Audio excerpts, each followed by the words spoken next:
Welcome back to the Zero E Michigan podcast. With us today is Dayle Frame. I came across Dayle since he responded to the EV newsletter that Consumers Energy sends out, and he has a Bolt EV, and he also told me something about racing.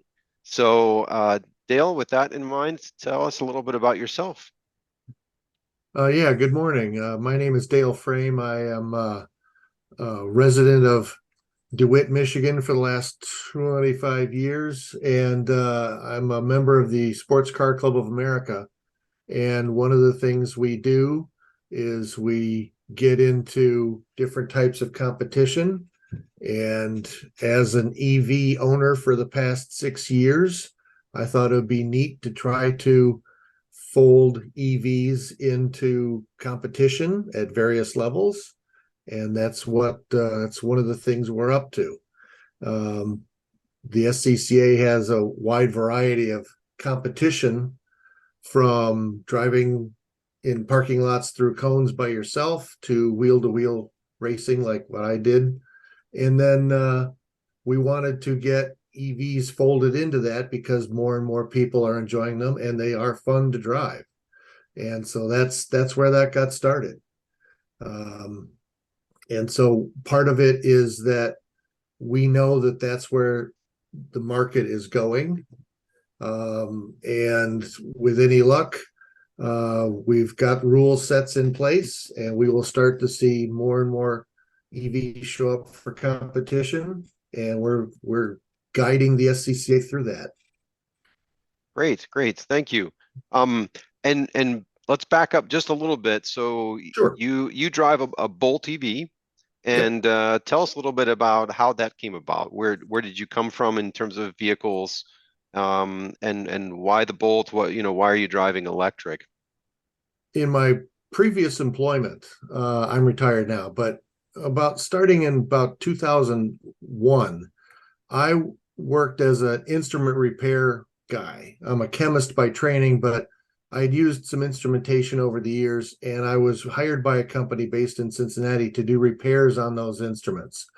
And I was driving 40 or 50,000 miles a year. And it just became a thing where I realized, man, that's a lot of miles and it's costing a lot of money. And I just thought at some point I need to get an electric car. So fast forward to about um, 2008, and I moved from the repair side of the equation to the sales side of the equation, where now I'm dictating my own schedule and I'm dictating where I go and who I talk to and all of that.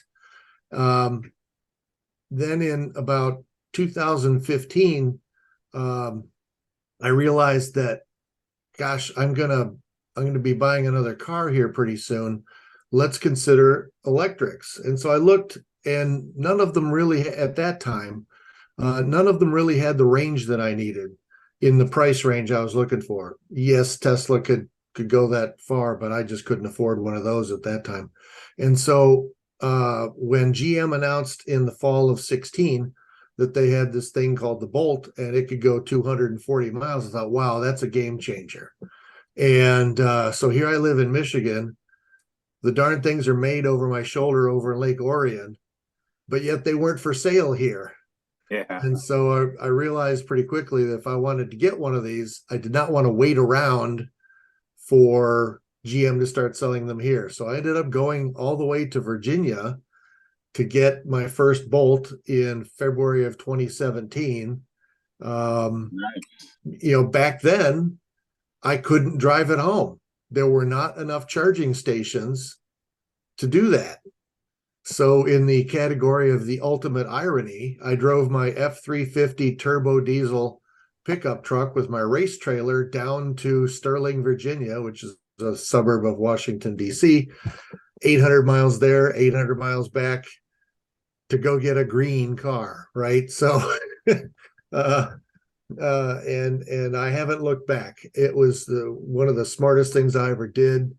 As a guy who was a sales rep and self-employed, it made all sorts of sense, because if I'm paying my own bills, driving an EV at 3 cents a mile versus about 20 cents a mile for an ICE car made all the sense in the world. And so I put 110,000 miles on that one before I sold it to my brother. And I bought a second one 2 years ago, which just crossed 52,000 miles yesterday. So it's just been fabulous. I love the cars. So that's where that came from. Was it was the right thing to do.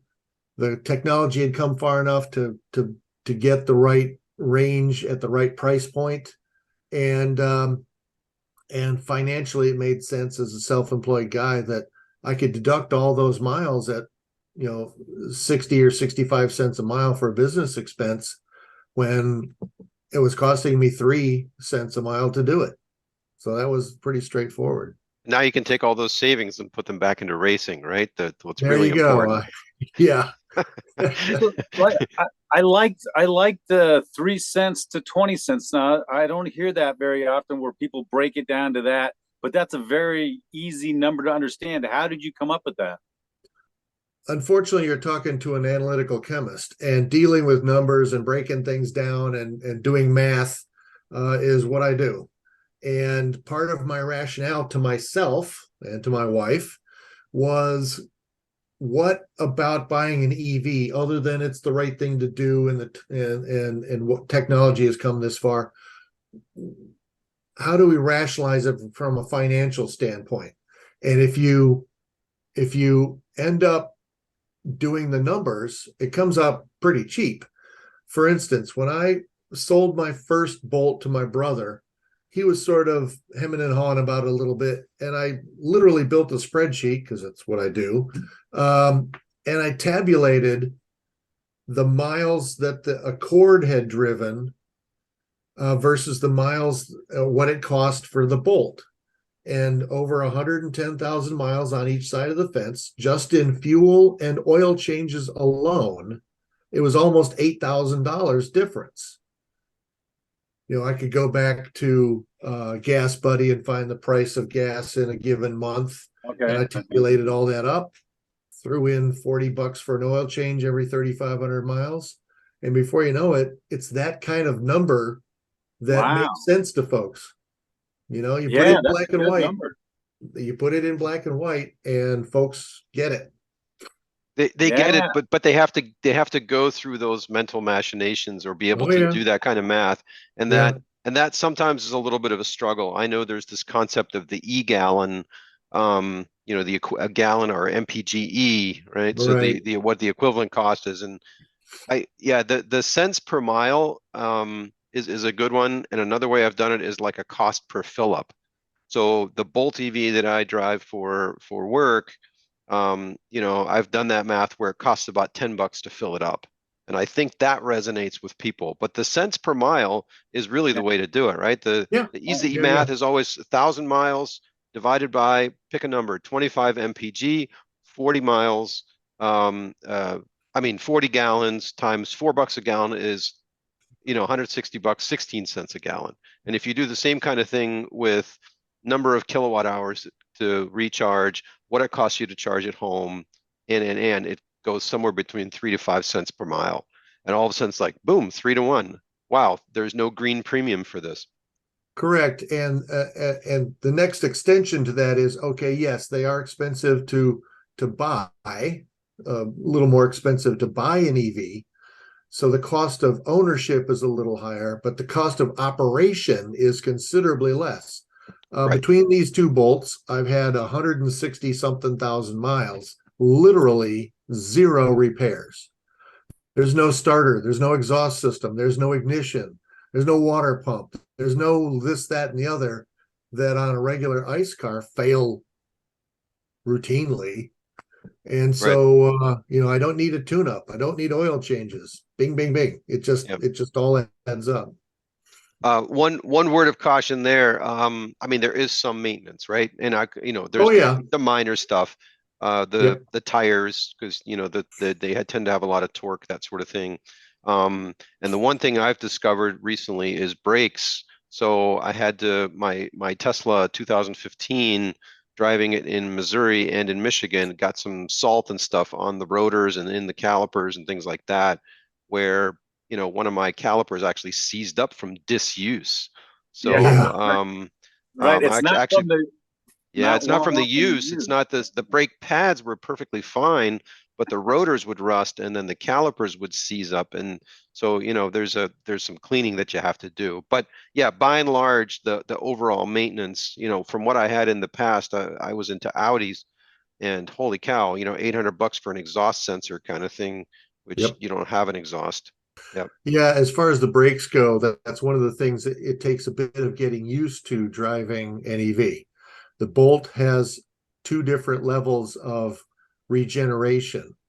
so that when I first got the car, I didn't quite understand what that was, and so I I would not drive it in the L setting. And once I did, I started realizing, oh, geez, I can really regenerate a lot of power this way.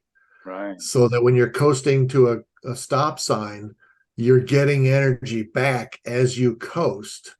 And then you learn fairly quickly to drive with one foot on one pedal. And Yep. you're right, you don't use the brakes a whole lot. But being a car guy, I knew that I should probably stand on the brakes every once in a while just to keep the rotors clean, just to make sure the Yep. parts are moving, all of that sort of Right. thing. Yep. You know, in my racing career, there's only one thing you really need to count on, and that's the brakes, right? Everything else can be sort of iffy, but if you're piling into the first corner at 120 miles an hour, there's one thing you got to count on. And so the Right. brakes are it. And so I've learned over the years with these bolts, you know, once a week, really jump on the binders in order to, you know, flush the system and make sure everything's cool. Yep. So let's switch gears, no pun intended. Yeah. So tell us again about you dove a little bit into the SCCA.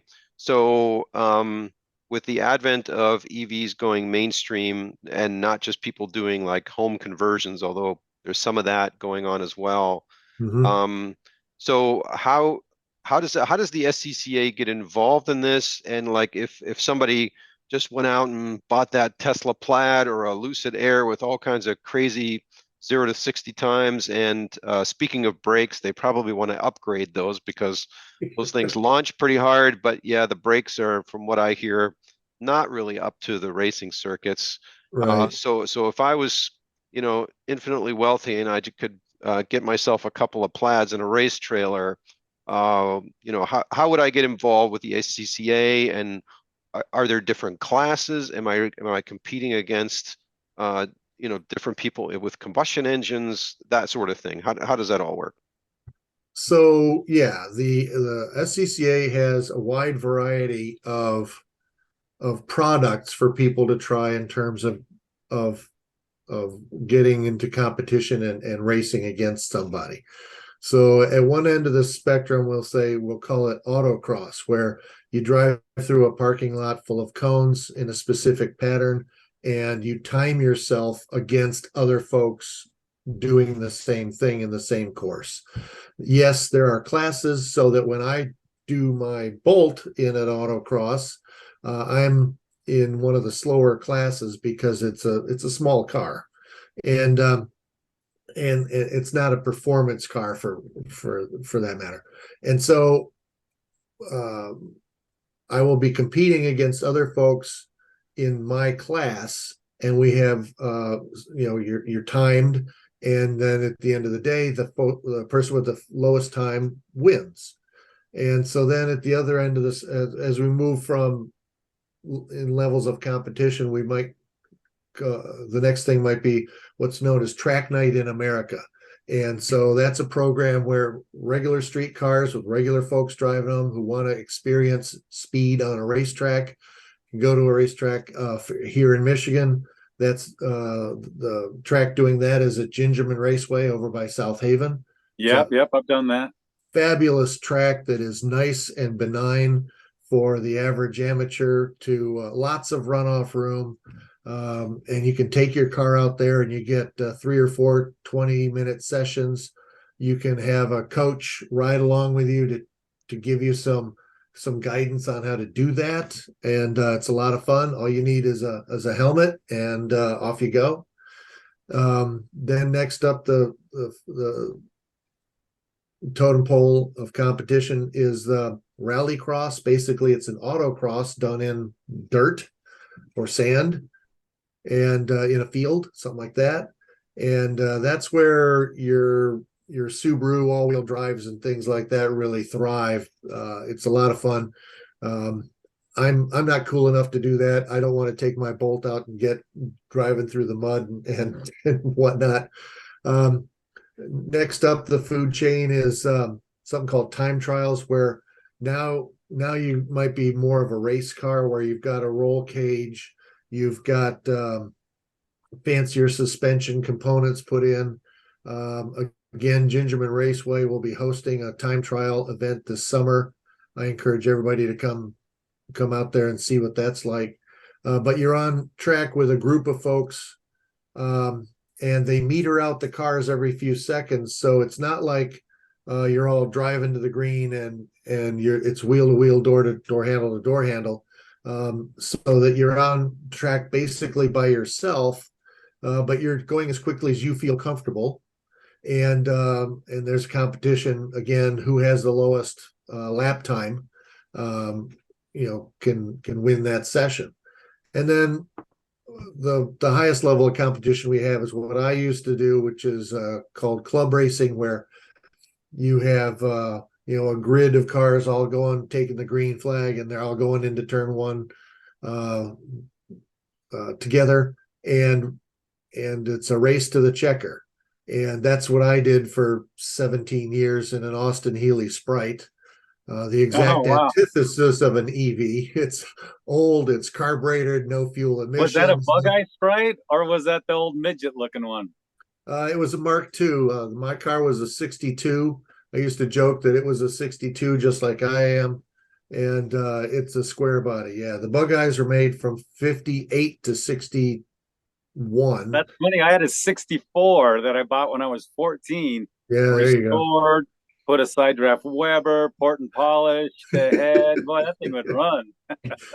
And so that level of competition, we have 26 different classes, everything from little British cars like I raced, all the way up to super duper heavy metal stuff, Corvettes, Camaros, Mustangs, as well as open wheel cars that look like Indy cars, only shrunk down a little bit. Single seat, rear engine, side pods, wings, the whole thing.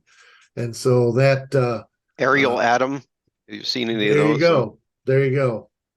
And so in all of those programs, we eventually think that there will be EVs competing. We already know that there's EVs competing in solo. I've done it many, many times. And Rallycross, I'm sure there's somebody that's doesn't like their Tesla enough to go play with it in the dirt in a field somewhere. Track Night in America, I'm sure that there are folks that have taken an EV to a track night event, especially if the track itself has a DCFC charger where you can charge in between sessions. So we know that there's people out there with EVs who want to compete. They want to have fun with their vehicles, and they're auto enthusiasts. That's what they want to do.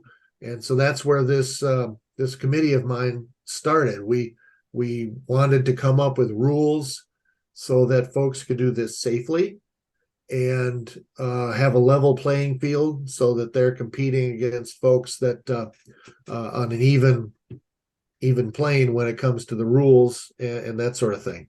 Mm-hmm. Yeah, and I think it's great that somebody like you who has experience with EVs gets involved with that. Sometimes in the EV world, whether it's building out the charging infrastructure, you get people who are well-meaning but don't get it, and then then there are some unintended consequences. Again, not necessarily out of malice, but just because they don't understand. So I think that's great that you're getting involved in that, having that experience. And that's exactly why the committee was formed. Honestly, as a board of directors member, in the SCCA. We sit in on committee Zoom calls and as a part of an oversight situation. And so there I am sitting in on this Zoom call with the Rallycross board, and somebody had written the Rallycross saying that they wanted to put the powertrain of a Tesla 3 into, I want to say, some mid-90s Buick.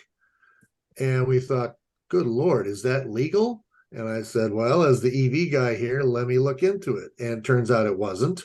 But that made us start thinking, well, we should make that legal. We should be able to fold EVs in.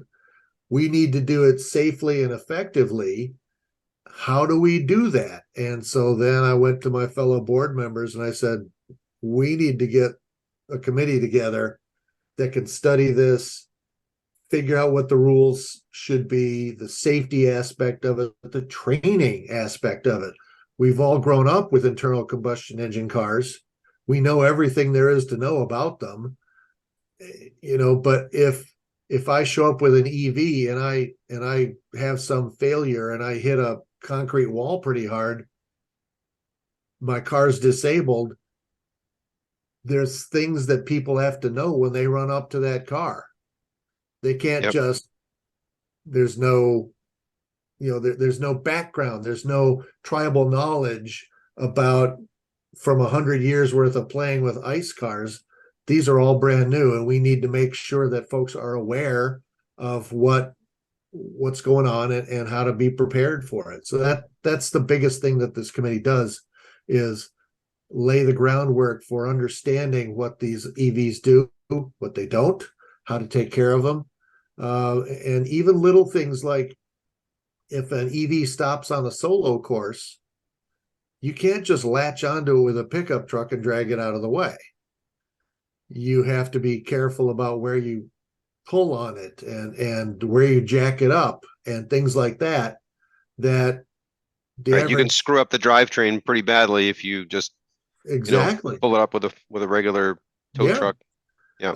And then, it's especially like the homebrew type situations that you were talking about, all of a sudden, maybe there need to be safety standards as far as how you're shielding the high voltage cables, because, like you said, a gas car, when there's gas dripping out from underneath it, okay, bad things can happen. But if you have exposed 400 or 800 volt wiring and, it's not the volts that gets you, it's the amps. So those are the kind of things that people don't understand. The news, there tends to be focus on the EV fires, but that's really not the bulk of the hazard there. There's a lot of energy that are in these vehicles, whether it's gas or electric. So yeah, it's important to get that right. What is the protocol for the safety crew? Because I've done the Gingerman, and then I thought it's a good Grattan's a good comparison, because Grattan doesn't have any room for screw ups on corners. You might roll your car or hit something. We did go into a guardrail in Grattan once, where Gingerman's a lot more user friendly. A lot of room to come off the track and spin out. And not have any damage. Yeah, if you know the backstory of Gingerman, you know that the owner of it owns the Gingerman bar across the street from Wrigley Field, and he set it up as a course for him and his buddies who owned Ferraris to play with their fancy cars on. Oh, okay. No, I didn't know that. And they needed to make sure it was a relatively benign course, so you don't want to wrap a Ferrari around a telephone pole, right? So that's the difference. Grattan was built back in the mid 60s. Gingerman was built in, I believe, 1996, and they had two different purposes. And so, but that's the backstory. But you're right. You're absolutely right. The safety aspect of all this is paramount. The SCCA is extremely fastidious about safety. We have to be. We are all things to all people who want to play with their cars, enthusiasts in competition. And so we have to make sure that everyone is safe. And that includes the volunteers who do things like flag corners. When I'm not competing, I flag a corner. And we have people who work in the pits and the grid and tech and timing and scoring and all these different aspects of it. And if an EV just shows up, nobody knows what to do with it. That that's an incident waiting to happen. So what we're planning on doing is saying, okay, you need to tell us that you're bringing an EV, and you need to have a copy of your emergency response guide, which every EV owner should have. And I can give Carl a link to where all those are kept on the National Fire Protection Association. So Yeah, an please EV do. owner We'll put them in the get show that. notes. Yep. So that if I sign up for an autocross at Grattan, which I will do in October, I will have a hard copy of my ERG, and I will tell them that an EV is signing up, and I will forward that ERG as a PDF to the race director so that he can distribute that document to the safety people and all of that, so they know that an EV is on the course. And in the morning briefing before the event starts, where all the drivers get together, they'll say, hey, car 80 red is an EV. And so if something really stupid happens because the driver's a goof, then be aware that car is an EV and all that. And so we need to make sure that the everybody's on the same page when it comes to all the safety aspects of that. Mm-hmm. So this So sounds now, like, go ahead, Larry. okay, so now are obviously like where to cut. There's those cut zones for emergency responders, like if you happen to roll, right? But if you just slip off and bump the guardrail, you don't want them coming and cutting the wires, do you? Correct. No, if it's just a spin in the grass and I give a little love tap to a piece of guardrail at Grattan, that's one thing. If a tire gets cut and I end up doing a barrel roll and I land on my head after I whack a concrete wall or something like that, then yeah, that can all happen at Grattan. oh yeah. So that's another part of the learning curve. The idea that the safety and the emergency services people who are going to arrive on the scene of the incident, they need to know what to do. In a bolt, the ripcord, as I call it, is underneath the back seat. You pull out the back bench seat, and there's the big pull handle. You pull that, and that disables the high voltage side of the batteries, and disables all of that, so that the car is now you can touch it and you can roll it over on its wheels. And you can do whatever you want to it at that point. But you're right. You don't want folks just cutting willy-nilly, because that's not going to do anybody any good if you Now, what about overdo the it. towing? Are you, how are you guys addressing that? Is it getting lifted? Probably depends on the vehicle again, right? That's that Again, emergency response, because like my Tesla is my old one and new one are all-wheel drive, and when they get towed, for example, they need to come all four wheels off the ground. Otherwise, you're going to do some damage. That regen is still connected and can do bad things. Yep. Whereas the Bolt EV, I mean, it's a front-wheel drive, so it probably depends on the vehicle. Correct. The emergency response guide will have that information, so that the guy who's the tow truck operator, I can give him that document, and he'll say, "Oh, geez, I need to put this on I need to get a wrecker under the front wheels and just pull it off the course." There are some EVs. I assume there are some that you can actually put them in neutral, like a regular car with a gearbox, and just literally hand push it out of the way. The Bolt that way? I don't think so. Yeah, really? Well, I mean, I've never yeah. run across 160,000 miles. It's never done anything to me to investigate that. So maybe I'll experiment with that someday. But the bottom line is that each car is different slightly, and we cannot expect every Johnny tow truck guy to know the difference between all these different vehicles. Right. Sure. If Larry shows up with his Porsche Taycan and Carl shows up with his Tesla and I show up with a Bolt, those are three different critters that might require three different aspects of how to deal with something. And so that's why it's on the onus is on the entrant of the car to have the information so that they can do something properly without causing damage. And really, that's no different than the ice world, right? So if you have an Audi Quattro, you also don't want to tow it with two wheels off the ground, right? Correct. Because you're going to do some bad things. So that, yeah, it totally makes sense. So Yeah, one of the, go and ahead. I was going to say, and this is where this 120 years of experience with ICE vehicles makes sense. The Johnny tow truck we just talked about, he might know that Audis they're all-wheel drive, and you can't do that. But he doesn't know what a Tesla 3 does. And so this is just new enough that everybody's on the same learning curve. Mhm. And if you're the owner, if Larry, if you own a Porsche Taycan and you go to a solo, an autocross, and something happens to it, and you don't know how to treat your own car, that's on Yeah, you. yeah. You buy $150,000 car and you don't know how to jack it up properly, that ain't on us. That is a beautiful Yeah. car. There's one that charges at the Borges Hospital, so it's up there every week. One of the doctors, I've talked to him, and man, it's a beautiful car. Actually, Oh yeah, I would argue that the Audi version, the e-tron GT, which is essentially the same underpinnings, is, again, it's taste, but I think they're absolutely beautiful. I saw one here as at a the Muskegon as Beach Charger. as a guy whose parents owned a 356 Porsche when I was a kid, I am Oh, cool. allergic. I am allergic to any Porsche that has four doors. That is just wrong in my books. I'm sorry.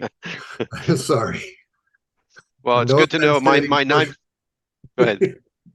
No offense to any Porsche four-door Porsche owners out there, but there's a reason you buy those when you have no kids and you can go and just have fun, and you don't need that thing in the back except to hold groceries. So Yeah, that's why I call them 2+2, right? there you So go. yeah, I had a 944 turbo, and boy, those back seats were awful Oh for yeah. anything other than a bag of groceries. But Yep. they sure were fun to drive. Yep.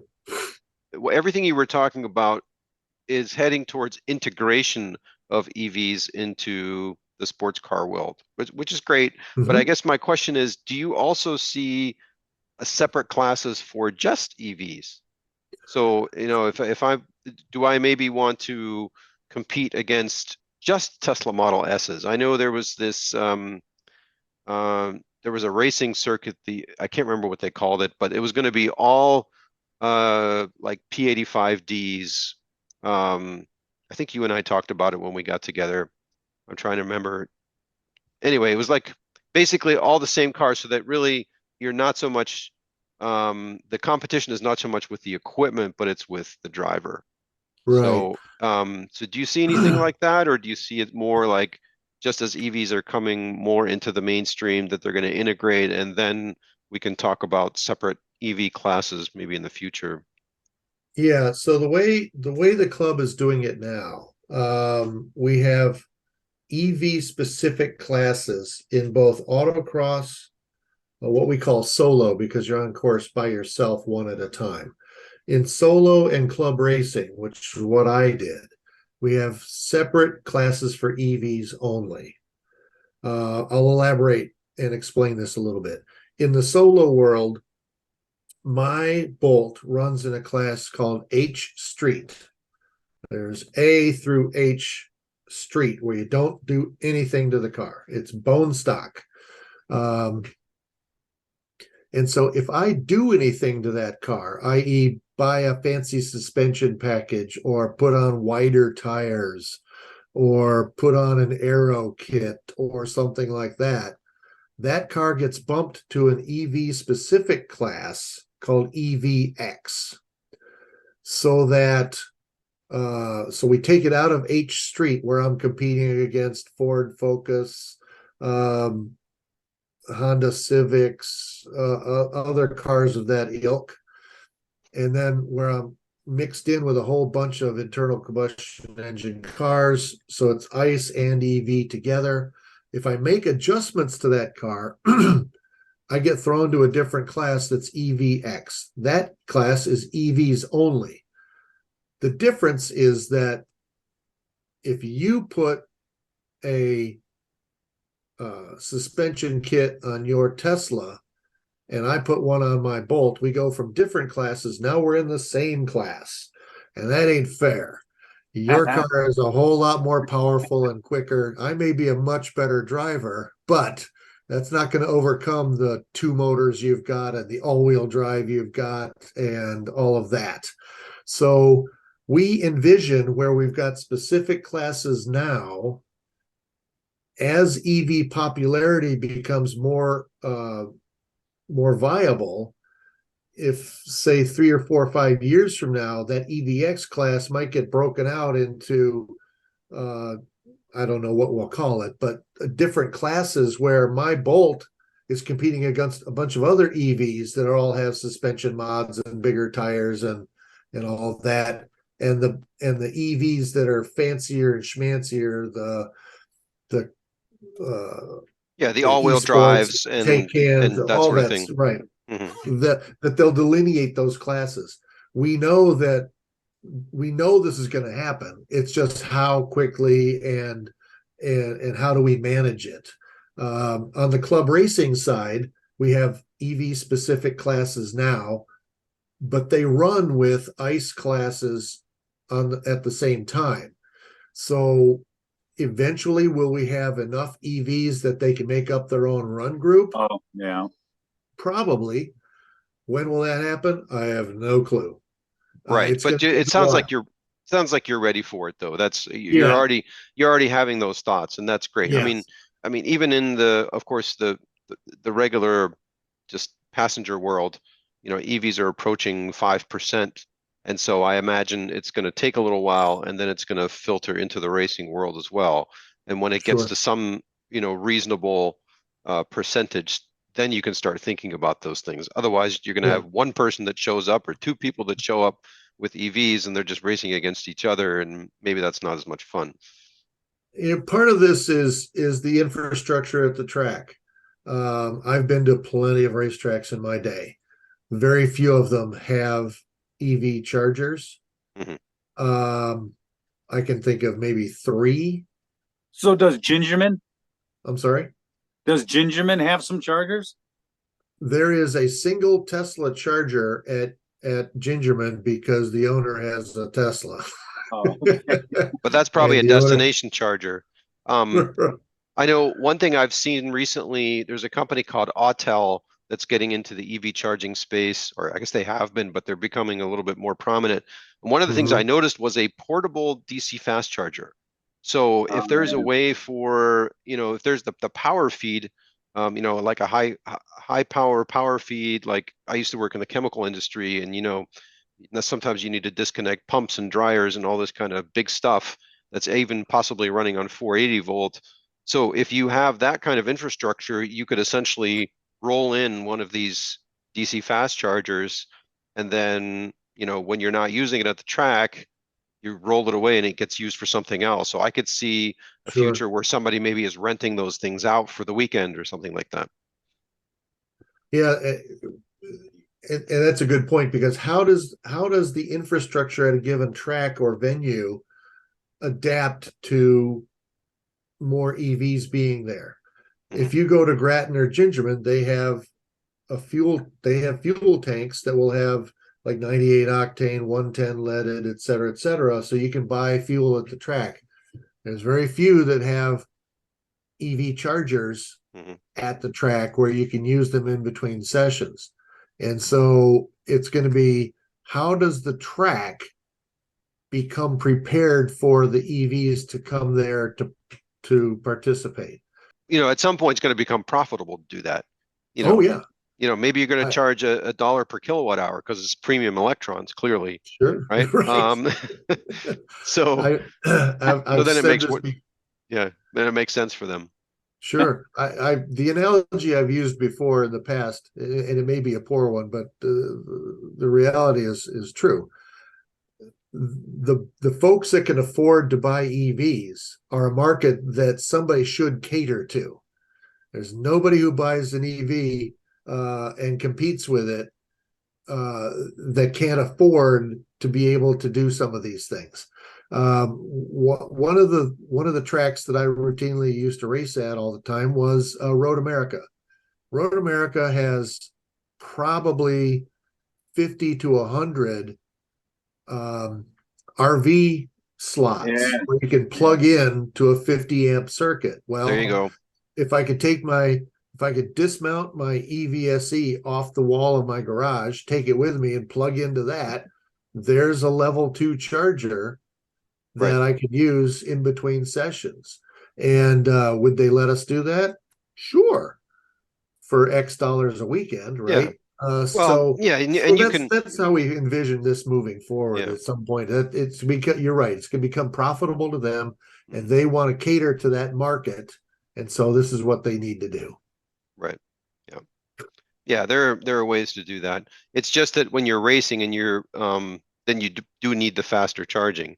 Then level Mhm. 2 probably doesn't necessarily cut it because you're only going to add, 25 miles of range in an hour or something like that. Yeah, especially on like my Bolt, as you know, it's an older generation car. My Bolt can only accept 52 kilowatt hours.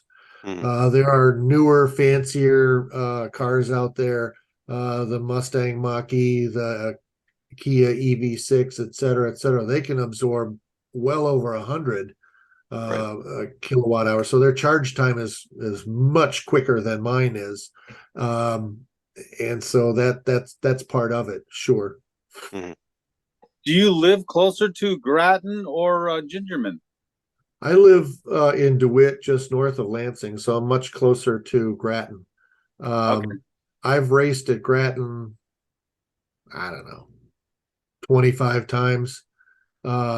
I've got hundreds of laps out there, and that track is diabolically difficult. It's extremely technical. Yes. Gingerman, not so much. Gingerman has one pair of corners, 5 and 6, that are a pair of left-handers that go up the hill. That's about the only tricky corner there Right. is. Right. Grattan is just evil, is what it is. Let's be honest. I mean, even a plain old 90-degree turn like turn 2, because the track falls away literally just a foot or two, you can't see the apex. And Right. so it's for a newbie, that track is treacherous. I had And a friend who got the new Porsche Turbo, I think about 4 years ago, took me around that track, and man, oh man, it took my breath away. I'm usually used to it. I've been around in a Can-Am car back in Colorado where I grew up. But boy, that Porsche, that was impressive. And that track, right? That track just wow. oh yeah. Um, Yeah. Yeah, my experience with that sort of thing, I lived in Germany for a couple years and I got to rent one of the vehicles on the Nürburgring. And I Cool. think it was the Toyota FRS, a little woo, 2-liter, normally aspirated. And it was kind of fun rolling through sure. the gears in that thing. But I noticed one of the services that they offered from the Nürburgring was what they called the ring taxi. So you could be in the passenger seat of a Porsche GT3 with a professional driver. And yeah, talk about a pressure cooker. The green hell, right? Grüne Hölle. Well, and of course, even a long racetrack over here, like Road America, is just a shade over 4 miles long. And in my race car, my Austin Healey Sprite, I could rack that a lap in 247, 248, something like that. Yes, it has extremely long straightaways, and so you got nothing better to do but check the gauges and wiggle your fingers, make sure you're you're okay and everything. But the Nürburgring is what, 11 miles long or something, and at some point, with all those corners, it's got to be mind-boggling to just to go through that and be at 10 tenths the whole time. Every racetrack I've ever been on, you've got a chance to breathe a little bit. Not so with the Nürburgring. It is constantly changing corners left and right and up and down like a yo-yo. So I'd love to do that sometime, but probably not anytime soon. Where's Road America at? It's about an hour north of Milwaukee, straight west of Sheboygan, Wisconsin. Oh, Uh, okay. it's a beautiful facility. It was built in the late 50s, as a lot of racetracks were. If you know anything about racing history, you know that in 1955, there was a terrible auto accident at Le Mans where a Mercedes-Benz flew into the crowd and killed dozens Right. of people. And at that time, there was a whole lot of tracks like Elkhart Lake, Wisconsin, and Watkins Glen, the city of Watkins Glen, a few other places that had racing in the streets. And they said, "Ooh, we can't do that anymore." And so they built racetracks. So Watkins Glen, Road America, a few others were built in the late 50s to support racing when they couldn't do it in their city streets anymore. And Okay. so that's where that got a start. And it's a fabulous layout. It's an awesome facility. The owners of that track, they shovel a lot of money back into it every year so that it's constantly in great shape, and some of the best track food you'll ever get is there, where they got Johnsonville Brat Factory is literally 5 miles down the road. So they roast the corn inside the husk, and then they dip it in butter, and it's all Oh, sorts of good. yum. Yeah, that's Yeah. cool. And it's a track that's been there for 50 or 60 years. It's got quite the pedigree. And in fact, the SCCA will have its runoffs, or it's our national championships there in 24 and 25. In the fall of those 2 years, we'll have our championships there, and I look forward to going over. So if somebody wants to get started in this world, what's a great way to get started? Just go to the website. I assume it's scca.org, but I'll find it and put it in the show notes. I was going to Um, say, I'd be happy to give you my contact mhm, information for the show notes so people can reach out to me directly. mhm. And I'd be glad to offer a guiding hand, however somebody wants to jump in.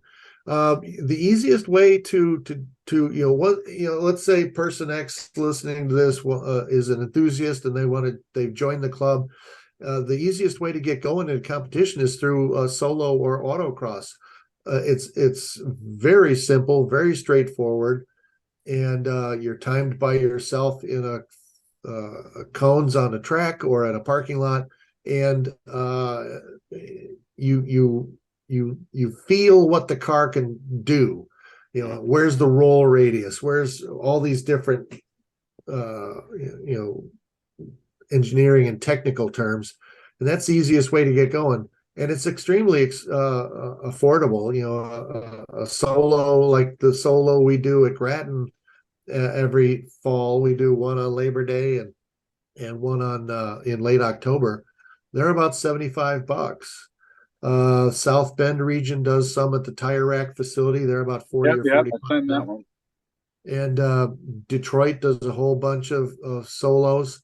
So every region has different solos, and I can point folks towards our divisional website where you can get an idea what the schedule is and all that sort of thing. But I'd be happy to entertain conversations with folks who are interested in getting going in the club and testing themselves. I mean, it's no fun to drive fast on a street and get a ticket. Guess what? We don't do that. You can drive as fast as you feel comfortable on a racetrack or in a parking lot, and feel good about what you're doing, and have a good time in a safe manner. Yep. It's a Yeah, little and asterisk, the closed course, right? Little asterisk interesting. closed Absolutely. course. Yeah, Right. interesting on that too is I was struggling getting a lot of tickets as a kid, and when I went and did the 5-day Grand Prix course at Bob Bondurant when he was back at Sears Point, now he's in Firebird in Arizona. Arizona. But Yep. ever since because I thought I was a lot better driver than I was, and when you go out on a racetrack and you realize how close you came to losing control of your car, Oh yeah. it slowed me down. I haven't got a ticket since on the road. I really feel that. That's the first thing I do with my son when he got his driver's license. Got him a day on the racetrack. Now at Gingerman, there's a class. I don't think. I don't know. I don't know if you can show up with your helmet. They do like dawn to dusk test and tunes. So you just show up with your Yep. helmet, and as Mhm. long as your car's in decent shape, and for like, I used to be $50. I think maybe it's 75 now. you can just run around the track a couple times. So anyways, good stuff. Yeah, that's Yeah, good. It's good to know where yeah, the limits of your vehicle are and your own capabilities. Because, like you said, it's the same thing in the motorcycle world. I'm a huge fan of these safety classes. Where they'll have you ride over 4x4s, and suddenly you realize what you can and can't do. yeah. And honestly, you two have probably seen this quite a bit lately.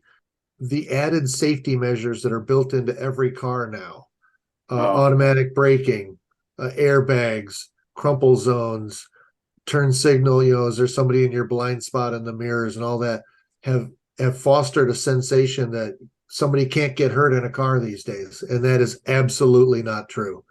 And we've all been driving down the road and you see some Yahoo go by at 100 miles an hour and you're going, geez, just come on, man, do yourself a favor, just slow down.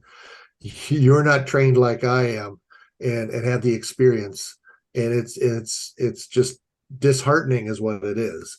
Yeah, it's a 2 to 3 ton missile, right? Yeah, Um, exactly. And so getting into the club where you do some of these competition events, or especially the track night in America down at Gingerman, where you're on track by yourself, going as fast as you feel comfortable, and you'd be surprised. You cannot wipe the smile off of those folks' face the first time they've been on track in their car, and it may be a plain old Chevy Impala, but riding it hard through a corner and feeling that roll radius and that center of gravity and the turn and the scrub angle and all of those terms we drivers use, that is priceless for folks to get out of the car and they go, wow, I never realized what the mechanics of this were. So it's just a lot of fun doing that. yep. yep. So there's an EV grin and then there's a racing grin, and maybe you can put the two together. Absolutely. That's for a guy who had literally a million miles of driving before I got my first EV, there is something different about driving one. Even my little Bolt, which weighs in at a mere 4,000 pounds with me in it, can do 0 to 60 in just over 6 seconds. They can be shot out of a cannon, and it does take a little bit of getting used to. And that was an exciting thing for a 56-year-old guy at the time. Now I got to sort of relearn how to drive. This was exciting. It was different. It was new, and I had a whole lot of fun doing that. And I just love driving the car.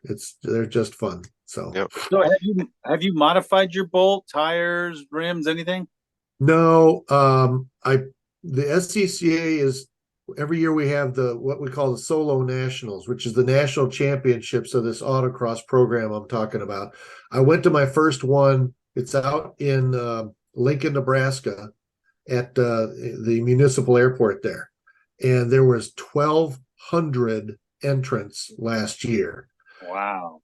This year is going to be the 50th edition of that, and I plan on going and competing. Last year I went just as a spectator, never been to one, wanted to see what it was like, understand the logistics of how everything worked, because as a director, I want to make sure I understand the event so that if somebody comes to me and says, how does this work, or what's going on, or I hated this or loved that, I want to understand the event.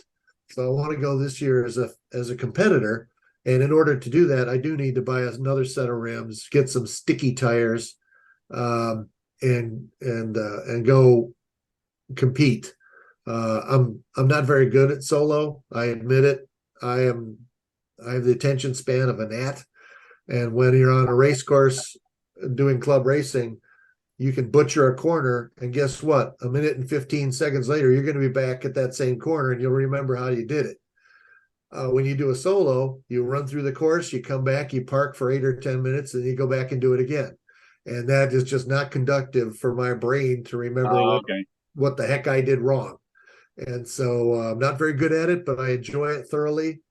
And that's, a cautionary tale. You don't have to be good at something to like it a lot. And so I'm going to plan on going out there and competing in H Street against a whole lot of much faster cars, but it'll be a lot of fun. Even going to Nebraska can be fun. All right. Well, Dayle, thanks so much for your time and the Sure. insights. Absolutely. They can reach out to you and figure out how it all works. Is there's a number on your car like 08 or 80?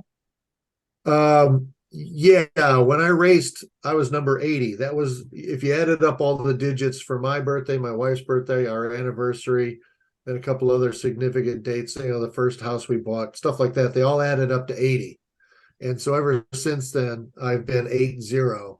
And so when I compete, I had the decals that are just static. You can just peel them off, put them back on. I had some of those printed up so I can put them in the back windows of my Bolt. And I think it's wholly ironic that they're attached by static in an electric car, but okay.